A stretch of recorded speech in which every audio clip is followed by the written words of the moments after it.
Hello students, आप सबका स्वागत है आपके इस चैनल में। आज के इस वीडियो में हम देखने वाले हैं गणित के महत्वपूर्ण प्रश्नों को। तो दोस्तों, मैं आपकी जानकारी के लिए बता दूं, ये वाला जो क्वेश्चन मैं अभी आपको बताऊंगा ये 2023 बोर्ड के लिए काफ़ी इंपॉर्टेंट क्वेश्चन होंगे। ठीक है, 100% यही आएगा। ठीक है, तो आइए हम चलते हैं, क्वेश्चन को आपको बताते हैं। इन सबको अगर आप प्रैक्टिस करते हैं तो गणित में से आप 70-80 नंबर आराम से ला सकते हैं। ठीक है, तो आइए चलते हैं पहले क्वेश्चन की तरफ।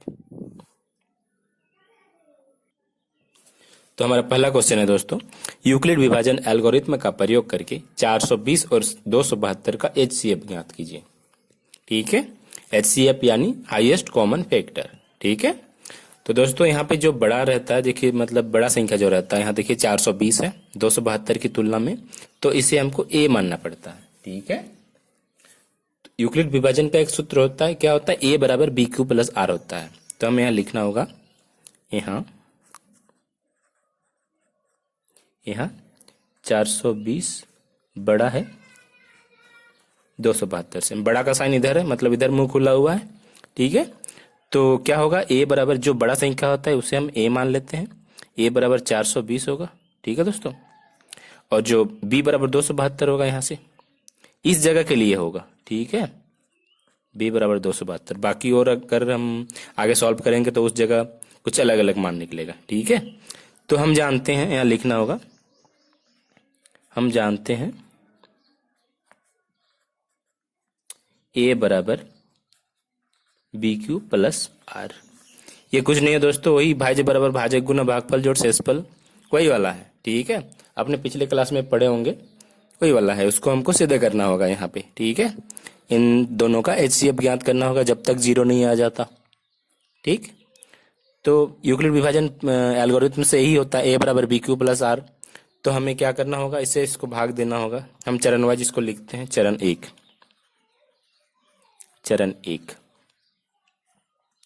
तो यहां से देखिए 420 बराबर क्या होगा, इससे इसको भाग दीजिए, मैं इधर दे देता हूं। ठीक है, देखिए 272, 420 है, कितना बार में जाएगा, 272 का 272, 10 में 2 जाएगा 8, 11 में 7 जाएगा 4, 3 में 2 जाएगा 1। अब नहीं चलेगा, तो हम 420 को कैसे लिख सकते हैं दोस्तों, 272 गुना 1 प्लस 148। ठीक है, 272 गुना 1 प्लस 148, इन दोनों को गुना कीजिएगा और इसको जोड़िएगा तो ये 420 आएगा। ठीक है, अब हमारे पास क्या बचा, 272। ठीक है, तो हम 148 से 272 को भाग देंगे। अब हम लिखते हैं चरण दो, चरण दो में हमारा क्या रहेगा, 272, 272 बराबर, देखिए मैं इसको इधर भाग दे देता हूं, कितना से 148 से देना पड़ेगा, 148, 272 कितना बार में जाएगा, 148 का 148 उनसे कितना होगा, 290 पार हो जाएगा, 96 हो जाएगा। 148 एक का 148, 12 में 8 जाएगा 4, इधर 6 बचे, 6 में 4 जाएगा 2, 1, 124। तो हम 272 को कैसे लिख सकते हैं, 148 गुना 1 प्लस 124, 148 गुना 1 प्लस 124। ठीक है, इसको हम ए मान लिए, ए बराबर बी क्यू प्लस आर। ठीक है, भाज्य बराबर भाजक गुना भागफल जोड़ शेषफल। ठीक है दोस्तों, अब हमारे पास क्या बचा, 148 बचा। ठीक है, तो हम चरण 3 में लिखेंगे, चरण 3, 148 बराबर, देखिए 124 से इसको भाग देना होगा, तो हम यहाँ से लिखते हैं 124, इधर 148, 124 का 124 कितना बचेगा, 8 में 4 जाएगा 4, 4 में 2 जाएगा 2, 24। तो 148 को हम कैसे लिख सकते हैं, 124 गुना 1 प्लस 24। ठीक है दोस्तों, 124 का 124 प्लस 24 148 होता है। इन दोनों को सॉल्व कीजिएगा, मतलब छोटा कीजिएगा गुना करके और जोड़ के, तो ये वाला आएगा, बराबर होना चाहिए दोनों तरफ। ठीक है, तो उसके लिए हमें ऐसा करना पड़ेगा, भाग देना पड़ेगा, तभी जाके बराबर आएगा। अब हमारा क्या बचा, 124 बचा। ठीक है, तो हम लिखेंगे चरण 4, आप स्टेप 1 स्टेप 2 भी लिख सकते हैं। ठीक है, तो देखिए चरण 4 में हम क्या करेंगे, 24 से फिर इसको भाग देंगे। तो देखिए 24 124, तो 20 25 100, 4 5 20, 120 होता है। 124 5 120, 4 से हुआ, ठीक है। दो में दो जगह इधर तो 0 बचेगा। तो 124 को हम कैसे लिख सकते हैं, बराबर 24 गुना 5 प्लस 4, ठीक है दोस्तों। अब हमारे पास 24 बचा, 24 को हम सॉल्व करते हैं।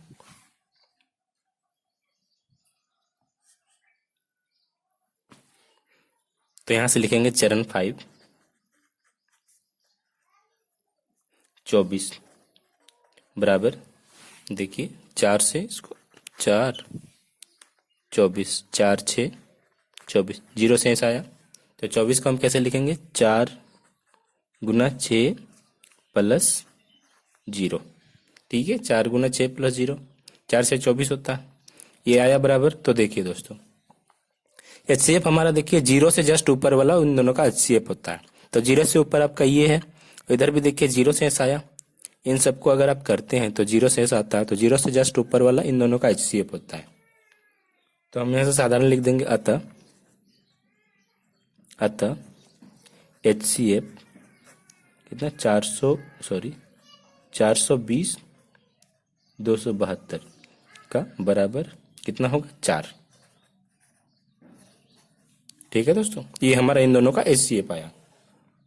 तो मुझे उम्मीद है आपको ये अच्छी तरीके से समझ में आया होगा। अब हम नेक्स्ट क्वेश्चन को देखते हैं दोस्तों।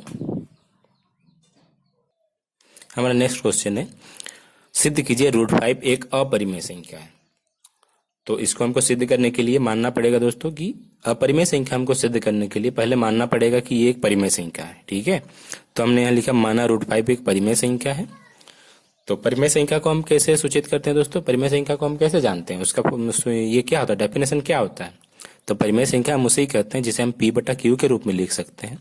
तो जहाँ Q का मान कभी 0 नहीं होगा और P और Q का जो HCF होगा, मौसो होगा, वो 1 होगा, उसे ही हम परिमेय संख्या कहते हैं। तो यहाँ से हमने साधारण लिख दिया √5 बराबर P/Q। जब हम परिमेय संख्या के रूप में लिख सकते हैं मतलब, तो इसे P/Q के रूप में लिख सकेंगे, तभी तो ये परिमेय संख्या कहलाएगा, ठीक है। तो यहाँ से देखिए मैंने क्रॉस मल्टीपल किया, इधर इससे आगे गुना होगा, यहाँ नीचे कुछ नहीं है मतलब 1 है, P 1 से गुना होगा, P होगा बराबर देखिए √5Q, ठीक है। अब क्या करते हैं, दोनों तरफ वर्ग करने पर P² बराबर √5Q²। देखिए इसका वर्ग मतलब स्क्वायर होता है, इनका स्क्वायर किए और इनका स्क्वायर किए। तो देखिए P² बराबर 5 की स्क्वायर, देखिए √5 इंटू √5 ओनली 5 होता है, और Q 2 बार गुना होगा, Q² होगा। इसको हम समीकरण 1 देते हैं, ठीक है। अब देखिए यहां से देखिए, चूंकि P² 5 से विभाजित है, इसलिए P भी 5 से विभाजित होगा। तो दोस्तों मैं आपकी जानकारी के बता दूं, ये आपका परिमेय 1.3 है, ठीक है। तो यहाँ से देखिए बराबर है मतलब ये 5 से विभाजित हो रहा है। तो मैं आपको एक एग्जांपल देता हूँ, 1 मिनट। तो देखिए क्या लिखा हुआ है, P² 5 से विभाजित, मान लीजिए 6 का स्क्वायर 6 से विभाजित है, ठीक है। तो 6 का स्क्वायर क्या होता है, 6 6 36 होता है, 6 से विभाजित है, तो 6 भी तो 6 से विभाजित होगा कि नहीं होगा। देखिए 6 गुना 6 कितना होता है, 36 होता है। तो ये 6 से विभाजित है, 6 6 36 हुआ, तो ये जो 6 होगा वो भी तो 6 से विभाजित होगा, तो ही तो यहाँ कहा गया है। देखिए चूंकि P² 5 से विभाजित है, इसलिए P भी 5 से विभाजित होगा, और ये आपका परिमेय 1.3 है, ठीक है। मैथ में आप देखिएगा तो और अच्छे तरीके से आपको समझ में आएगा, ठीक है दोस्तों। अब हम देखते हैं, माना P बराबर 5R। अब हम करते हैं दोनों तरफ वर्ग करने पर, दोनों तरफ वर्ग करने पर हमारा क्या आता है, P² बराबर 5R²। इन दोनों का हम क्या करें, वर्ग करें। तो P² बराबर 5 5 25 R² हुआ, इसको हम समीकरण 2 देते हैं, ठीक है। तो यहाँ से देखिए दोस्तों, P² का मान समीकरण 1 में रखने पर, तो समीकरण 1 में P² का मान आपका क्या है 5Q² है, और P² का मान यहाँ पे है 25R² है। तो 5Q² बराबर 25R²। तो देखिए Q² यहाँ रहा, 25 के नीचे यहाँ 5 चला गया, 5 5 25 5 हुआ 5, और यहाँ से R², 5R² हुआ। अब यहाँ से देखिए Q² बराबर 5R², ठीक है। तो अब हम यहाँ से इसे ही लिखेंगे, क्योंकि Q² 5 से विभाजित है, इसलिए Q भी 5 से विभाजित होगा, ठीक है। तो आप देखिए दोस्तों, अब देखिए चूंकि P व Q दोनों 5 से विभाजित है, अतः HCF P और Q का एक नहीं होगा। ठीक है, देखिए जो P भी Q 5 से विभाजित है और Q भी 5 से विभाजित है। यहाँ से देखिए मैंने बताया आपको, P भी 5 से विभाजित होगा और यहाँ से देखिए Q भी 5 से विभाजित होगा। अब जब दोनों 5 से विभाजित होगा तो उन दोनों का HCF जो होगा वो एक नहीं आएगा। और मैंने कंडीशन क्या बताया था, तो जहाँ P और Q का जो HCF होगा वो एक होगा, तभी हम उसे परिमेय संख्या कह सकते हैं। ठीक है, यहाँ से देखिए, तथा P और Q का जो HCF होगा वो एक होना चाहिए। ठीक है, तो हम क्या लिखेंगे साधारण, तो इसलिए हमें यह विरोधाभास अपनी त्रुटिपूर्ण कल्पना के कारण प्राप्त हुआ। ठीक है, हमने जो कल्पना किया, माना √5 एक परिमेय संख्या है, तो ये हमारा त्रुटिपूर्ण कल्पना था, इस कारण हमें ये प्राप्त हुआ। ठीक है, अतः हम कह सकते हैं अतः √5 एक अपरिमेय संख्या है। ठीक है दोस्तों, मुझे उम्मीद है आपको ये सारी चीज़ें ऐसे समझ में आई होगी। अब हम नेक्स्ट क्वेश्चन को देखते हैं दोस्तों। ये वाला जो क्वेश्चन है आपका हर बार एग्जाम में आता है। ठीक है, रिपीट होते रहता है। √5 नहीं रहेगा तो √5 की जगह √3 या फिर √2 रहेगा, तो सेम उसको ऐसे ही करना होगा, हालांकि मान में कुछ चेंजेस होंगे। ठीक है, तो अब हम नेक्स्ट क्वेश्चन को देखते हैं मेरे दोस्तों, माध्यिका। ठीक है, माध्यिका कैसे निकली, मान लीजिए कि ये वाला क्वेश्चन आपको दिया हुआ रहेगा, बोलेगा कि निम्न वर्ग अंतराल का माध्यिका निकालिए, या फिर इतने बच्चे दिए हुए हैं यहाँ पे और इनका भार केजी में इतना है, तो इन आंकड़ों का माध्यक निकालें। ठीक है, ये आपको क्वेश्चन में दिया हुआ रहेगा और ये वाला जो टेबल है ये भी आपको क्वेश्चन में दिया हुआ रहता है। ठीक है, तो उसके लिए आपको एक टेबल बनाना पड़ता है दोस्तों। ठीक है, तो जो आपका वर्ग अंतराल उसमें रहेगा और फिर बारंबारता और संचयी बारंबारता। बारंबारता को हम एफ कहते हैं, संचयी बारंबारता CF। ठीक है, तो वर्ग अंतराल में उसको आपको सेम लिख देना होगा। देखिए 40 से 45, उसको 45 से 50 है, इसमें बारंबारता, इसकी मतलब विद्यार्थियों की संख्या को बारंबारता मान लेते हैं, तो इसमें 2 है, देखिए 3 है, इसको सेम उतार देना है। ठीक है, तो दोस्तों माध्यक का यानी माध्यक या फिर आप उसे माध्यिका भी कह सकते हैं, तो उसका एक फॉर्मूला होता है। क्या होता है कि L प्लस, देखिए मैं आपको बताता हूं अभी, माध्यिका का एक सूत्र होता है दोस्तों, या माध्यक भी बोल सकते हैं, L plus N/2 minus CF बट्टा F इंटू H होता है। ठीक है, तो अब L कहाँ से आएगा, N/2 कहाँ से आएगा और CF कहाँ से आएगा, H कहाँ से आएगा, F कहाँ से आएगा, उस चीज को हम देखेंगे अभी।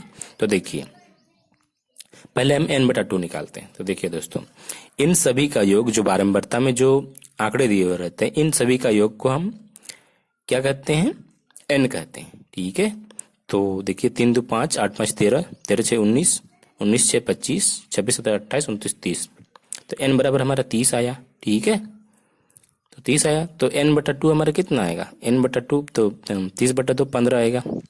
सबसे पहले हम अब देखते हैं संचयी बारंबारता। ठीक है, संचयी बारंबारता निकालने के लिए आपको बारंबारता को पहले तो इसको सेम उतार देना है 2। ठीक है, उसके बाद इनमें से ये जोड़ते जाना है, उसको इधर जोड़िएगा, 2 + 3 कीजिए, 5 आया।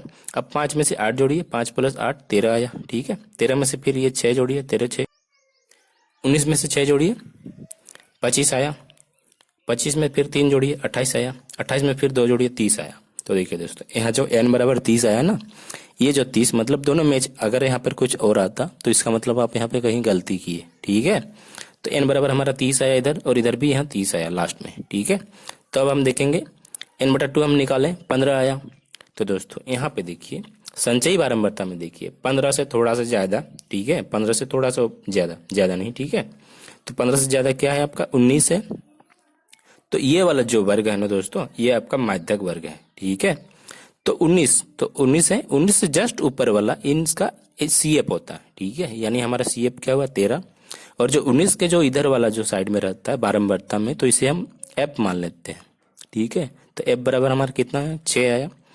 और इसके जो साइड में जो ये माध्यक वर्ग है, इसमें वर्ग अंतराल में देखिए इसकी जो निम्न सीमा, यानी इससे जो छोटा होगा इन दोनों में से, वो आपका L होगा।